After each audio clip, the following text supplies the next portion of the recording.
আপু, তুমি আমাকে এইভাবে প্রতিদিন তোমার বুকের উপরে শুয়ে রেখে আমার টুনটুনি ধরে টানাটানি করো কেন? সাগরের কথায় পুরো বাড়ির লোক হতবাক হয়ে তাকিয়ে আছে মোহনার দিকে। এদিকে মোহনা কি বলবে কিছুই বুঝতে পারছে না। সাগরকে ইশারা করে বলতেছে চুপ থাকার জন্য, কিন্তু সাগর আবার বলতে লাগলো, তুমি তো শুধু আমার টুনটুনি ধরে টানাটানি করো না, আবার আমার ঠোঁটেও লিপ কিস করো। আমি তো এখনো পিচ্ছি মানুষ, আমি এসব কি বুঝি আপু? সাগর প্লিজ তুই একটু চুপ থাক, এখানে অন্তত আমার মান সম্মান সব শেষ করিস না।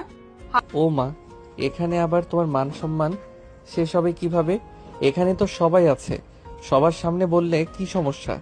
আম্মু জানো জানো, মোহনা আপু কালকে রাতে আমাকে তার ওই দুইটা এ হাত দিতে বলেছে, আমি দেই নাই, তাই বকা দিয়েছে আমাকে।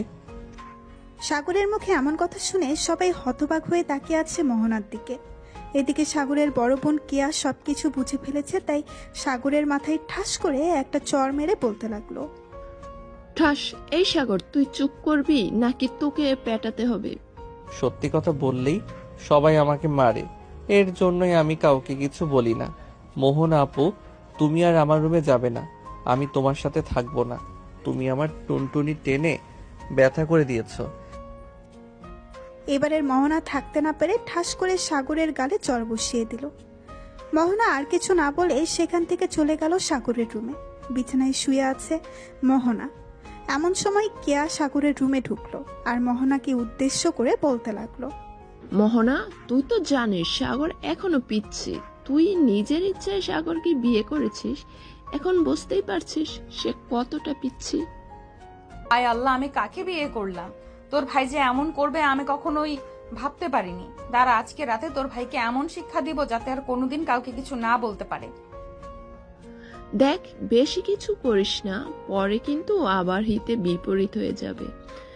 আমি সাগরকে বুঝিয়ে বলবো, সে আর আর যাতে কাউকে কিছু না বলে। ঠিক আছে, বুঝিয়ে বলিস। এখন আমি একটু ঘুমাই, রাতে তোর ভাই আমাকে একটু ঘুমাতে দেয় নাই।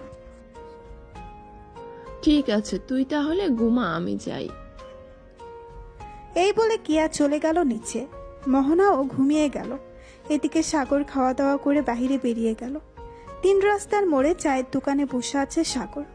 এমন সময় চাওয়ালা মামা বলতে লাগলো, কি ব্যাপার সাগর মিয়া, তোমাকে তো আজকালকে দেখাই যায় না, কোথায় থাকো সারাদিন?